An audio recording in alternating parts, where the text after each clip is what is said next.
اللہ کے راستے میں خرچ کرنے پر اجر و ثواب کیسے اور کتنا بڑھتا ہوگا۔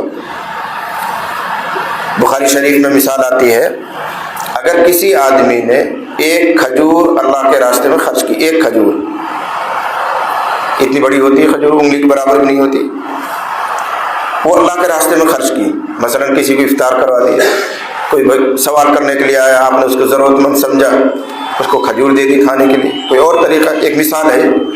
تو اللہ کے راستے میں اگر آپ نے ایک کھجور خرچ کی، اللہ اس کو قبول کرتا ہے، حدیث میں آتا ہے فَيَقْبَلُ اللَّهُ بِيَمِينِهِ، اللہ تعالیٰ اس کو اپنے دانے ہاتھ میں لیتا ہے، سیدھا ہاتھ میں لیتا ہے، فَيُرَبِّي، پھر اللہ اس کی پرورش کرتا ہے، اس کو بڑھاتا ہے، کما یوربی احدکم فلوہ، جیسے تم میں سے کوئی آدمی اپنے اونٹنی کے بچے کو، گائے کے بچے کو، گھوڑی کے بچے کو پالتا ہے، پرورش کرتا ہے، اس کو بڑا کرتا ہے، ایسے ہی اللہ مومن کے کیے ہوئے صدقے کو پالتا ہے، بڑھاتا ہے۔ کتنا بڑھاتا ہے؟ یہاں تک کہ یہ جو ایک کھجور تم نے صدقہ کی ہے، کل قیامت میں تمہاری ترازو میں احد پہاڑ کے برابر بڑی کر کے لائی جائے گی۔ ایک کھجور، احد پہاڑ مدینے میں جا کے دیکھ لینا کتنا بڑا ہے، چٹان نہیں کہہ رہا ہوں، کوئی پتھر نہیں کہہ رہا ہوں، احد پہاڑ کے برابر اللہ تعالیٰ اس ایک کھجور میں وزن پیدا کر دے گا، وہ تمہاری ترازو میں رکھا جائے گا، اتنا بڑھاتا ہے اللہ تعالیٰ۔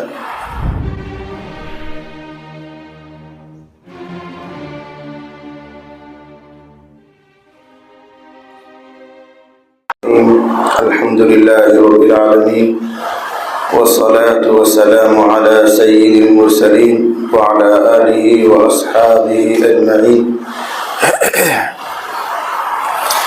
اعوذ باللہ من الشیطان الرجیم، بسم اللہ الرحمن الرحیم۔ وَأَنفِقُوا فِي سَبِيلِ اللَّهِ وَلَا تُلْقُوا بِأَيْدِيكُمْ إِلَى التَّهْلُكَةِ وَأَحْسِنُوا إِنَّ اللَّهَ يُحِبُّ الْمُحْسِنِينَ۔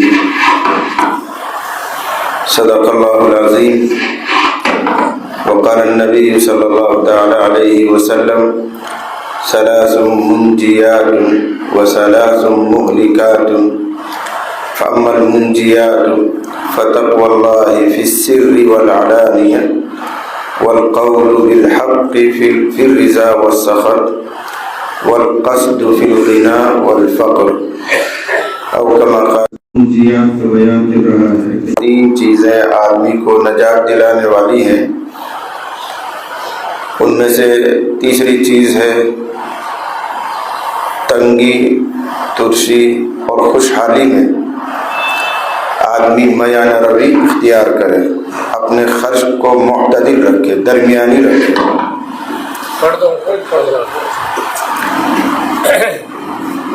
اس کے ضمن میں انفاق فی سبیل اللہ آتا ہے، اللہ کے راستے میں خرچ کرنا۔ انفاق فی سبیل اللہ کا مطلب ہے دینی کاموں میں اللہ کے راستے میں خرچ کرنا۔ انفاق فی سبیل اللہ ایک ایسا نیک عمل ہے کہ تمام نیکیوں میں کوئی اور دوسری ایسی نیکی نہیں ہے جس کے ثواب کی شروعات 700 گنا سے ہوتی ہو۔ اس چیز کو نوٹ کرنا، آپ نماز پڑھتے ہیں، روزہ رکھتے ہیں، تلاوت کرتے ہیں، تسبیح پڑھتے ہیں، یہاں تک کہ آپ حج کرتے ہیں، عمرہ کرتے ہیں، تو اللہ تعالیٰ کا ضابطہ یہ ہے کہ ایک نیکی کا بدلہ 10 سے دیتے ہیں۔ ایک نماز پڑھی تو اللہ تعالیٰ 10 گنا کر کے اس کو قبول کرتے ہیں۔ ایک سبحان اللہ کہا تو اللہ تعالیٰ 10 مرتبہ سبحان اللہ کہنے کے بقدر بڑھا کر اس کو قبول کرتے ہیں۔ تو تمام نیکیوں کے ثواب کی شروعات 10 گنا سے ہے، لیکن انفاق فی سبیل اللہ یہ واحد نیکی ہے جس کے ثواب کی شروعات 700 سے ہوتی ہے۔ 1 درہم خرچ کرو گے، 1 روپیہ خرچ کرو گے، 10 اور 20 اور 30 نہیں، اللہ تعالیٰ اس کے ثواب کی شروعات 700 روپے سے کریں گے، اور کوئی نیکی ایسی نہیں۔ اور اس کو کہنے کے لیے اللہ تعالیٰ نے ایک مثالی انداز اختیار کیا۔ مثل الذین ينفقون اموالهم فی سبیل اللہ کمثل حبۃ انبتت 7 سنابل فی کل سنبلۃ 100 حبۃ واللہ یضاعف لمن یشاء۔ تیسرے پارے میں ہے کہ ان لوگوں کی مثال جو اللہ کے راستے میں خرچ کرتے ہیں۔ اب اللہ کا راستہ کیا ہوتا ہے وہ کوئی متعین نہیں، مدرسے میں دو تو اللہ کا راستہ، کسی غریب پر خرچ کرو تو اللہ کا راستہ، اپنے اہل و عیال پر خرچ کرو تو وہ اللہ کا راستہ، کسی عالم دین کو ہدیہ تحفہ دو تو اللہ کا راستہ، کوئی خاص متعین نہیں۔ یعنی اللہ کی رضا کے لیے جہاں بھی خرچ کرو گے وہ فی سبیل اللہ۔ تو جو لوگ اللہ کے راستے میں خرچ کرتے ہیں ان کی مثال ایسی ہے جیسے زمین میں ایک دانہ ڈالا، پھر اس دانے سے ایک پودا اگا، اس پودے میں 7 بالیں آئی اور ہر بال میں 100 دانے آئے، تو گویا ایک دانے سے 700 دانے نکلے۔ یہی تو بنے گا مثل الذین ينفقون اموالهم فی سبیل اللہ کمثل حبۃ، اس ایک دانے کی سی مثال ہے جو زمین سے اگتا ہے، پودا بنتا ہے، اس میں 7 بالیں آتی ہیں، ہر بال میں 100 دانہ ہوتا ہے، تو ایک دانے کے نتیجے میں 700 دانے پیدا ہوئے۔ بالکل ایسے ہی اللہ کے راستے میں 1 روپیہ خرچ کرو گے تو اس کو اللہ تعالیٰ 700 بنا کر قبول فرمائے گا۔ اور یہی انتہا نہیں ہے، واللہ یضاعف لمن یشاء، اللہ جس کے لیے چاہتا ہے اور بڑھاتا ہے۔ 7 لاکھ گنا بھی ہو سکتا ہے، 7 کروڑ گنا بھی ہو سکتا ہے۔ موقع اور محل، اخلاص، اس سب چیز کو دیکھا جاتا ہے تو اللہ تعالیٰ اور بڑھاتا ہے۔ تو شروعات تو ہوتی ہے 700 سے، انتہا کتنی ہے وہ بیان نہیں کی گئی، بس یوں کہا گیا اللہ بڑھاتا ہے جس کے لیے چاہتا ہے۔ کتنا بڑھاتا ہے کوئی انتہا نہیں۔ اب 2 باتیں سمجھنی، ایک تو یہ ہے کہ اللہ تعالیٰ نے اس کو سیدھے انداز میں یوں کیوں نہیں فرمایا کہ جو کچھ تم اللہ کے راستے میں خرچ کرو گے اس کا ثواب 700 گنا ملے گا، ڈائریکٹ کیوں نہیں کہا، ایسے مثال میں پھرا کے کیوں بتایا؟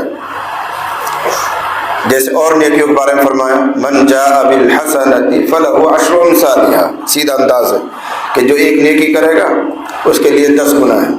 تو ایسے اللہ تعالیٰ یہاں کہتا ہے کہ جو ایک خرچ کرے گا اللہ تعالیٰ اس کو 700 گنا دے گا، لیکن اس طرح نہ کہہ کے اس کو ایک مثال کے انداز میں، ایک دانہ ہے، پودا اگتا ہے، 7 بالیں آتی ہیں تو 700 دانے بن جاتے ہیں، اس مثالی انداز میں اللہ تعالیٰ نے اس فضیلت کو کیوں بیان کیا؟ اس میں ایک نکتہ ہے، مفتی شفیع صاحب نور اللہ مرقدہ نے بھی معرف القرآن میں اس کو لکھا ہے، اور بھی جگہ ہے۔ اس مثالی انداز میں بیان کر کے اللہ تعالیٰ نے 3 باتوں کی طرف اشارہ فرمایا ہے کہ تم اللہ کے راستے میں جب خرچ کرو گے تو ایک کا بدلہ 700 گنا سے اس وقت ملے گا جب 3 باتوں کا لحاظ کرو گے، اور وہ اس مثال میں چھپی ہوئی ہیں 3 باتیں۔ ایک دانے سے 700 دانے کم ملتے ہیں جب 3 باتیں پائی جاتی ہیں۔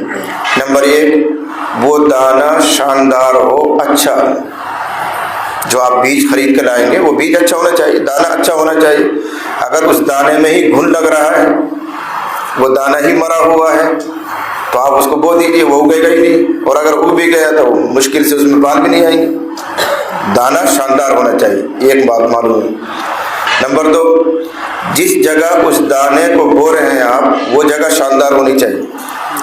اگر کھار والی جگہ ہے، پتھریلی جگہ ہے، ایسی جگہ میں آپ نے اس دانے کو ڈال دیا، چاہے دانہ شاندار ہے لیکن زمین خراب ہے تو دانہ اگے گا ہی نہیں، اس میں پودا ہی نہیں بنے گا۔ پودا بن بھی گیا تو 7 بالیں نہیں آئیں گی، 7 بالیں آ بھی گئی تو کوئی ضروری نہیں کہ 100 دانے آ جائیں، فصل مریل پیدا ہوگی۔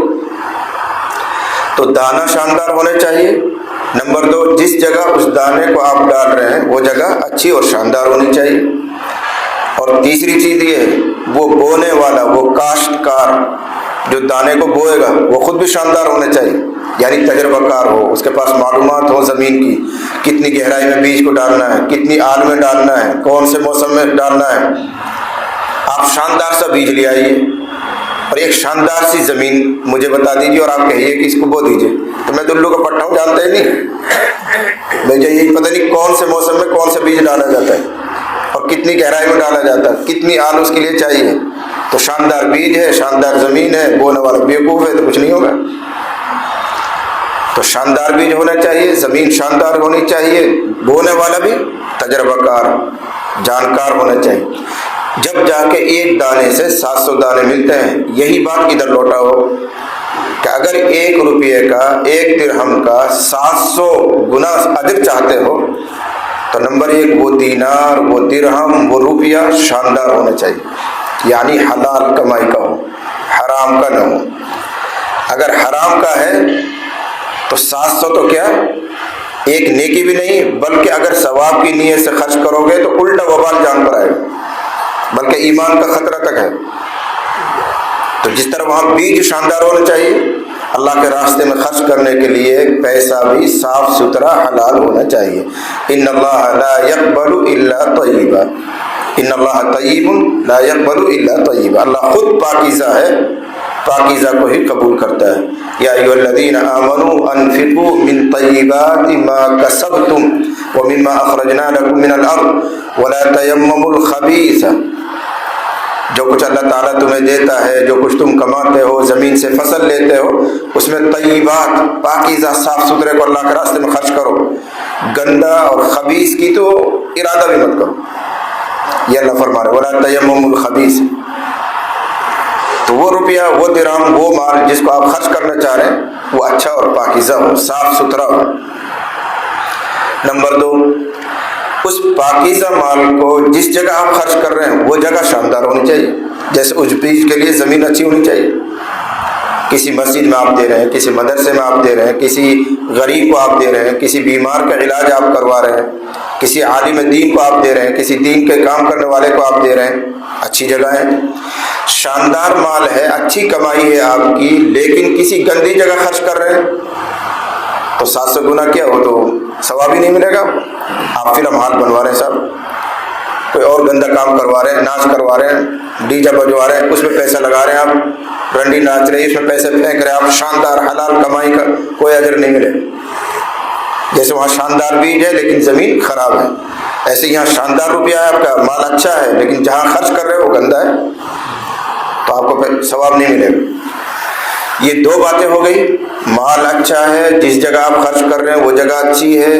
اب نمبر 3، خرچ کرنے والا بھی اچھا ہو، یعنی نیت اچھی ہو، ریاکاری نہ ہو، دکھلاوا نہ ہو، شہرت طلبی نہ ہو، خرچ کر کے احسان نہ جاتا تو ہو۔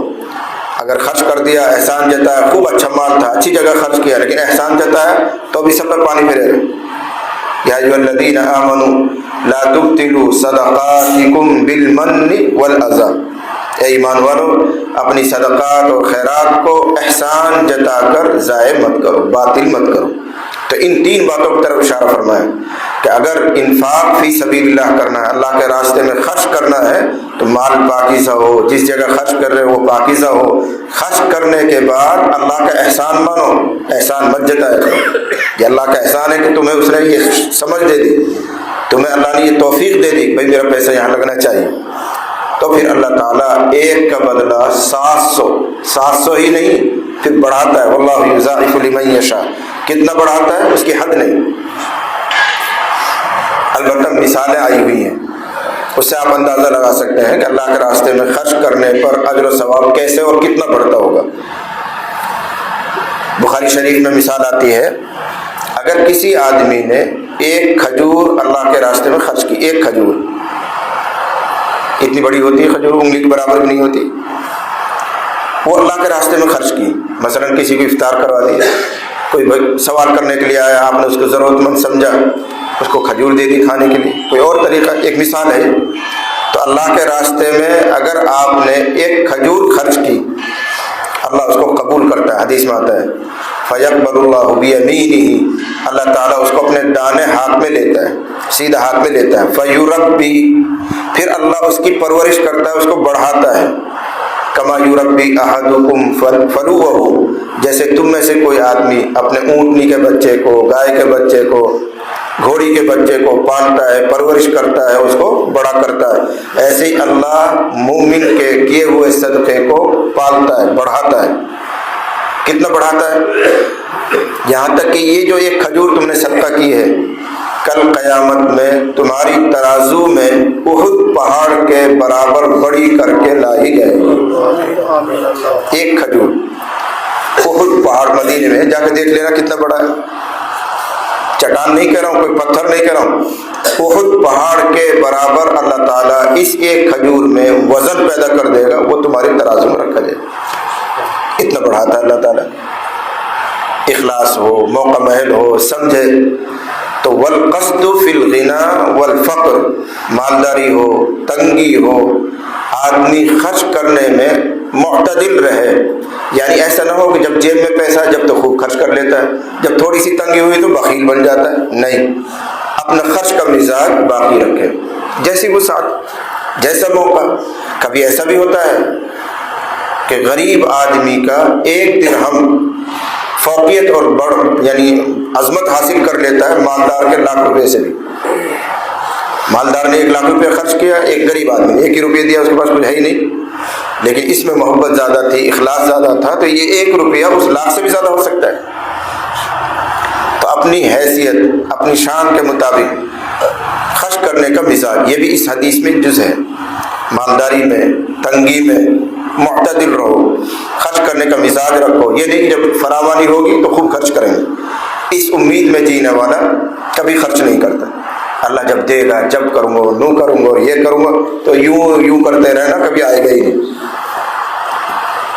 اور اگر تمہیں مالدار بننا ہے تو بہت آسان نسخہ ہے، اگر مالدار بننا ہے تو بہت آسان نسخہ ہے۔ لوگ وظیفہ پوچھتے ہیں، آج صبح بھی ایک صاحب ذکر کر رہے تھے، میں فلاں آیت پڑھ لوں، 27ویں میں یہ کر لوں، وہ کر لوں۔ امت کو گمراہ کر رکھا ہے، ان وظیفوں سے کوئی مالدار نہیں بنتا۔ میں صاف کہہ رہا ہوں، ان وظیفوں سے کوئی مالدار نہیں بنتا۔ اگر ان وظیفوں سے مالدار بن جاتے تو صحابہ مالدار بن جاتے۔ صحابہ نبی کے گھر میں فاقہ نہیں ہونا چاہیے، آپ سے زیادہ بزرگ اور آپ سے زیادہ دیندار، آپ سے زیادہ وظیفہ والا کون ہے؟ اس دنیا کو اللہ تعالیٰ نے اسباب کے ساتھ باندھا ہے، اس میں نبی، غیر نبی، ولی، غیر ولی، مسلم، غیر مسلم کا کوئی فرق نہیں۔ جو ان اسباب کو اختیار کرے گا وہ پائے گا، جو ان اسباب کو اختیار نہیں کرے گا، چاہے وہ کتب ابدال ہو، نہیں پائے گا۔ وَلَن تَجِدَ لِسُنَّتِ اللَّهِ تَبْدِيلًا، یہ اللہ کی ایک سنت ہے، اللہ کا ایک ضابطہ ہے۔ جو زمین جوتے گا، بیج ڈالے گا، وہی فصل ہاتھ میں لے گا۔ یہ کتب ابدال ہے، میں تو نہ جوت رہا ہوں، میں تو بیج نہ گیر رہا ہوں، تو خود بخود فصل کسی کے کھیت میں نہیں لے رہا ہے۔ صاحب یہ کتب صاحب ہے، خود ہی اگجاڑی چاہیے، ایسا نہیں ہوگا۔ اگر ایسا فرق کرے اللہ تعالیٰ کہ مسلمانوں کو، دینداروں کو، کتب ابدال کو بغیر اسباب کے دے رہا ہے، تو پھر ایمان بالغیب کہاں رہے گا؟ پھر تو ساری دنیا سمجھ جائے گی بڑی اللہ ہے اور ان کو جوڑا ناسو ہے، یہ ہمارا مل۔ اور جو یہ کہانیاں اور قصے مشہور ہیں، فلاں چلے گئے جماعت میں، چلے میں 4 مہینے میں، اور کہا کہ وہ جون کے مہینے میں دانا بھی کھیت چلا گیا اور سب سے بڑی فصل ہوئی، سب جھوٹ ہے، سب جھوٹ ہے۔ مسجد میں کہہ رہا ہوں، خود ہمارے پردادا کے بارے میں مشہور ہے، میاں جی موسیٰ رحمۃ اللہ علیہ کے بارے میں، جھوٹ ہے۔ میں اپنی طرف سے نہیں کہہ رہا ہوں، ان کے بیٹے مولانا عبد الکریم صاحب، شیخ الحدیث مدرسہ فتح پوری ہے نا دلی میں، دادا ہمارے دادا ہوتے ہیں، انہوں نے بتایا، یہ میں نے اپنے ابا جی سے پوچھا کہ یہ کوئی بات ہے؟ انہوں نے کچھ نہیں بیٹا، ایسے کچھ نہیں، منع کر دیا۔ یہ لوگ عقیدت میں، محبت میں بات پھیلا دیتے ہیں، اکثر قصے سے ہی۔ دیکھو، ایک ہے اللہ کی قدرت، ایک ہے اللہ کی سنت۔ اللہ کی قدرت میں سب کچھ ہے، اس کا انکار نہیں۔ اللہ کی قدرت میں سب کچھ ہے، اس کا انکار نہیں، لیکن اللہ کی سنت یہ نہیں ہے۔ اللہ کی سنت یہی ہے، زمین جوتو، بیج ڈالو، محنت کرو، پھر فصل کاٹو۔ صاحب یہ تو مسلمان کھیت ہے، یا جوتنے کی ضرورت نہ، خود اگجایا کرے گا۔ یہ ہندو کا اس لیے اس کو جوتنا پڑے گا، ایسا کوئی فرق نہیں اللہ کیا۔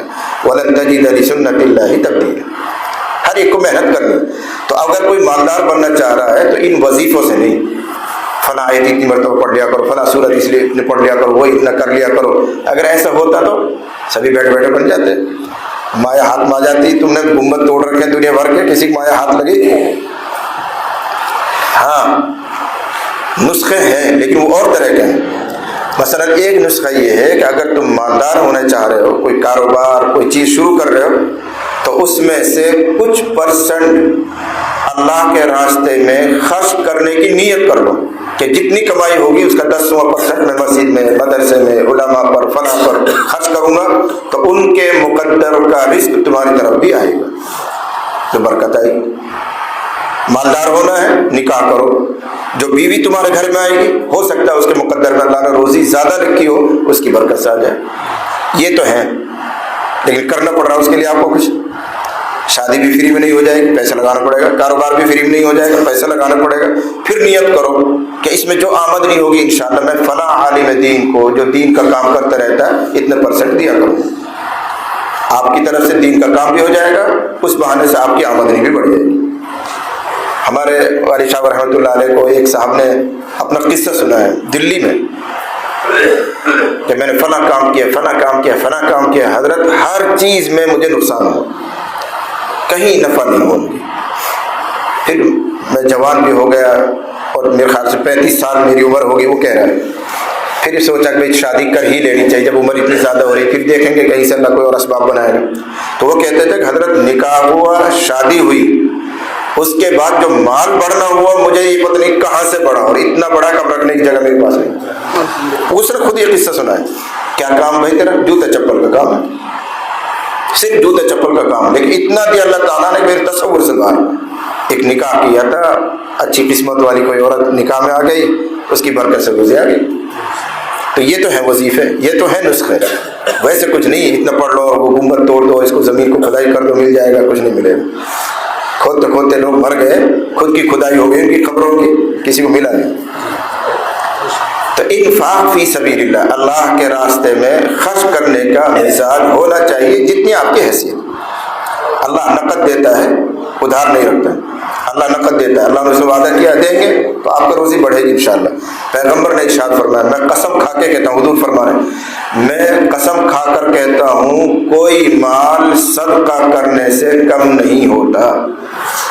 اب جس کو نبی کی بات پہ یقین کرے ہوگا, کسی کا مال صدقہ کرنے سے کم نہیں ہوتا, اس پر نبی نے قسم کھائی.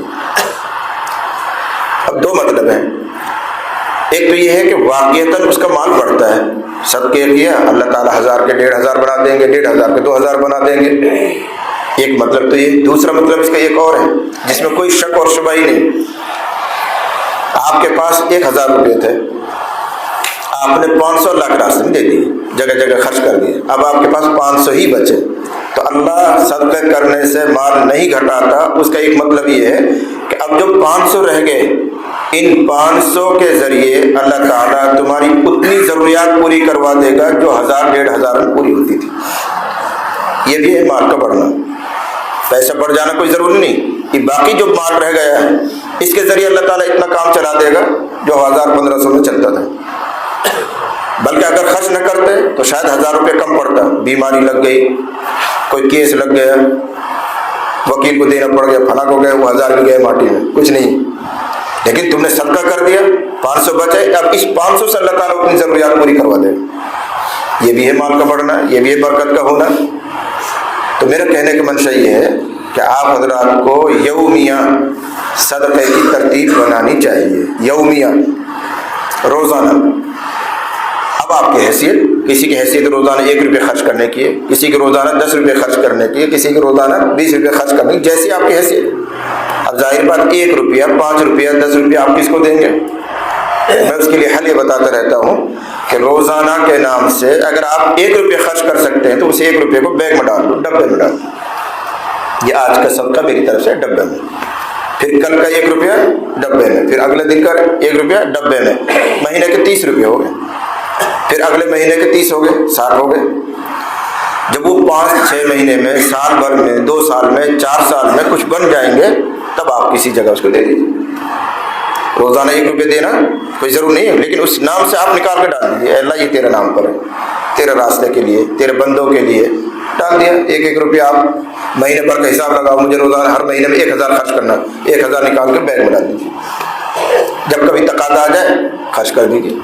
یہ نفلی صدقہ ہے, اس کو آپ مسجد میں بھی دے سکتے ہیں, مدرسے میں بھی دے سکتے ہیں, امام صاحب کو ہدیہ بھی دے سکتے ہیں, کسی بیمار کا علاج بھی کروا سکتے ہیں, آپ افطار میں بھی اس کو دیتے ہیں, کہیں بھی دیتے ہیں. نفلی صدقہ ہے, وہ واجب ہوتا ہے جو اس کے لیے غریب ہی ڈھونڈنا پڑتا ہے. یہ نفلی صدقہ ہے, اس سے اپنی بلائیں, آفتیں, مصیبتیں, پریشانیاں دور ہوتی. پیغمبر صلی اللہ علیہ وسلم نے ارشاد فرمایا, ان الصدقۃ تدفع میتۃ السوء. عجیب بات ہے، صدقہ کرنا بری موت کو دھکا مارتا ہے، تدفع دفع یدفع، دھکا مارنا، جس سامنے سے کوئی آفت آ رہی ہے ہاتھ لگا گا ہٹ ادھر، اس کو تدفع کہیں گے عربی میں، یعنی بری موت اگر تمہاری طرف آ بھی رہی تھی، صدقہ خیرات کی برکت سے اللہ اس کو دھکا مار دیتا ہے، ہٹا دیتا ہے۔ اور سب سے بری موت یہ ہے کہ آدمی بغیر کلمے کے دنیا سے جائے، سب سے بری موت یہ اچانک مر جائے، توبہ کرنے کا تو موقع نہ ملے، یہ بری موت ہے۔ صدقہ کرنے سے اللہ تعالیٰ بری موت کو ٹالتا ہے، اس طرح کی موتوں کو ٹالتا ہے۔ یہ صدقہ ہے، کوئی ضروری نہیں کہ آپ لاکھ روپے صدقہ کریں، 1000 روپے صدقہ کریں، جتنی آپ کی شان ہے، جتنی آپ کی حیثیت ہے۔ اس میں مولانا بھی، غیر مولانا بھی، امام صاحب بھی سب آ جائیں گے۔ اب امام صاحب کو یہ حضور نہیں ہے یار 1500 تو ملے گا، اس کا خرچ کرے، 15 روپے خرچ کرتا ہے۔ مدرس صاحب کو 1000 روپے تنخواہ ملتی ہے، اس میں سے کیا کریں، 10 روپے روزانہ خرچ کرتے ہیں۔ ویسے بھی تو پان میں چلا جاتا ہے، بیڑی میں چلا جاتا ہے، سگریٹ میں چلا جاتا ہے، چریوں میں چلا جاتا ہے، اس سے زیادہ تو اگر کرنا چاہے آدمی کے لیے اس طرح کے مواقع ہیں، کر سکتا ہے، اور یہ سب فضائل ایسے ہی لوگوں کے لیے ہیں۔ اللہ تعالیٰ صدقے پر نقد دیتا ہے۔ میں اس پر ایک قصہ آپ کو سنا کر بات ختم کروں۔ حدیث قدسی میں قصہ آتا ہے اور ہر مرتبہ حیرانی ہوتی ہے، پڑھ کے بھی سنا کے بھی۔ حدیث شریف میں آیا ہوا ہے کہ ایک عورت پلیٹ میں، برتن میں کوئی چیز کھانے کے لے کر بیٹھی ہوئی تھی، کھانے کی نیت سے، فرض کرو کھجور لے کے بیٹھی ہے، بس اس نے ایسے لقمہ اٹھایا اور دروازے پہ کسی سائل نے، بھکاری نے آواز لگائی، اللہ کے نام پر کچھ دے دو۔ تو وہ عورت نے منہ کی طرف جاتے ہوئے لقمہ واپس پلیٹ میں رکھا اور جو کچھ تھا وہ بیچارے سائل کو، بھکاری کو دے دیا۔ اتفاق سے گھر میں کچھ اور نہیں، فاقے میں رات گزر گئی۔ وہ اللہ کے نام کا لحاظ اس نے کیا، وہ جو کچھ تھا اس نے صدقہ کر دیا۔ ایک قصہ تو ہو گیا ختم، اللہ نے محفوظ کیا، فرشتوں نے اس کو ریکارڈ کیا۔ پھر اس عورت کے گھر میں ایک دن ایک قصہ پیش آیا، چھوٹا معصوم بچہ گھر کے سامنے کھیل رہا ہے، شاید پوری طرح پاؤں بھی اس نے نہیں لیے ہوں گے، یا لیے ہوں گے تو بہت چھوٹا ہوگا۔ جنگل سے ایک بھیڑیا آیا اور اس کے بچے کو منہ میں دبا کر لے کر بھاگا۔ بھیڑیے کو تو گوشت چاہیے، اس کو کیا پتہ کیا ہے، تو انسان کا بچہ اس نے اٹھایا اور لے کے جنگل کی طرف دوڑا۔ عورت کی نظر پڑ گئی تو وہ بھی دوڑی، میرا بچہ، کبھی ڈھیلا پھینک رہی، کبھی کچھ پھینک رہی، لیکن بھیڑیے کو کیا لینا، وہ تو لے کے غائب ہو گیا۔ عورت مایوس ہو گئی، اللہ تعالیٰ نے اپنے فرشتے کو بھیجا کہ جلدی سے جاؤ، بھیڑیے کے منہ میں سے اس بچے کو بچاؤ۔ آنن فانن فرشتہ کا آنا ہوا، بھیڑیے کے منہ میں سے بچہ نکال لیا۔ پھر فرشتے نے عرض کیا، الہ العالمین، آپ کا حکم پورا ہوا، آپ نے یہ حکم دیا تھا، اب آگے مجھے کیا کرنا ہے؟ اللہ نے فرمایا اب آگے کام یہ ہے، انسانی شکل میں، اب تک تو فرشتہ تھا، اب انسانی شکل میں فلاں بستی کے فلاں گھر میں جاؤ، وہاں ایک عورت ملے گی، اس کو یہ بچہ واپس کرو یہ کہہ کر کہ کبھی تم نے اپنے منہ کا لقمہ اللہ کے لیے صدقہ کیا تھا، آج اللہ تعالیٰ نے بھیڑیے کے منہ کا لقمہ تجھے واپس کر دیا۔ منہ کا لقمہ تھا، اللہ کے نام پہ صدقہ کیا تو اللہ تعالیٰ نے بھیڑیے کے منہ کا لقمہ تجھے واپس کر دیا۔ یہ وہ صدقے اور خیرات آدمی کے اوپر سے آفات اور مصیبت بلائیں ٹالتا ہے۔ یہ حدیث کی بات ہے۔ سب سے بڑی بلا تو یہ ہو سکتی ہے کہ اللہ ناراض ہو، اللہ غصہ ہو جائے۔ ان صدقۃ تطفئ غضب الرب، صدقہ کرنا اللہ تعالیٰ کے غصے کو ٹھنڈا کرتا ہے، اللہ کے غصے کی آگ کو بجھا دیتا ہے۔ اس سے بڑی کوئی چیز نہیں ہو سکتی جو اللہ کو راضی کر دے، اللہ کے غصے کو ٹھنڈا کر دے۔ اس لیے ہم سب کو بھی، چاہے ہم حالت غنا میں ہوں، مالداری میں ہوں، یا حالت فقر میں ہوں، اپنی پوزیشن کے مطابق کچھ نہ کچھ صدقہ اور خیرات اللہ کے راستے میں خرچ کرنے کا مزاج رکھنا چاہیے۔ اللہ تعالیٰ مجھے بھی آپ کو بھی توفیق عطا فرمائے۔ وآخر دعوانا الحمد للہ رب العالمین۔